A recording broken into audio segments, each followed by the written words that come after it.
இன்றைக்கி ஈவினிங் எப்படி போச்சுன்னு பார்க்கலாம். நான், வைஷாக்கு, அப்புறம் பாப்பா, நாங்கள் 3 பேர் சேர்ந்து இன்றைக்கி பஜ்ஜி தான் சுட போகிறோம்.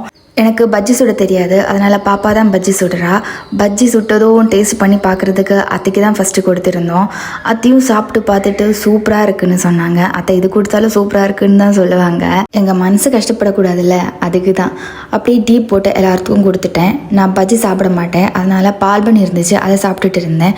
அதுக்கப்புறம் நான் தான் இனிமேல் பஜ்ஜி சுடுவேன்னு சொல்லிட்டு வைஷா களத்தில் இறங்கிட்டாங்க. அவங்க முன்னாடி நிறைய வாட்டி பஜ்ஜி சுட்டுருக்காங்க, நல்லா தான் வந்துருச்சு. அப்புறம் புதுசாக ஏதாச்சும் ட்ரை பண்ணி பார்க்கலான்னு சொல்லிட்டு வைஷாவும் அத்தையும் சேர்ந்து பஜ்ஜிக்குள்ள மிச்சர் வச்சு ஃபில் பண்ணி சாப்பிட்டுட்டு இருந்தாங்க. அத்தையும் ட்ரை பண்ணி பார்க்குறேன்னு சொல்லிட்டு சாப்பிட்டு பார்த்தாங்க. அதுவும் சூப்பராக இருக்குன்னு தான் எங்கள் அத்தை சொன்னாங்க. அப்படியே டீயெல்லாம் குடிச்சு முடிச்சுட்டு அங்கே கொஞ்சம் நேரம் கிரவுண்டில் போய் உக்காந்துருந்தோம். அங்கே போய் கொஞ்சம் நேரம் டைம் ஸ்பெண்ட் பண்ணிவிட்டு வீட்டுக்கு வந்துட்டோம். அடுத்த வீடியோ பார்க்குற வரைக்கும் பாய்.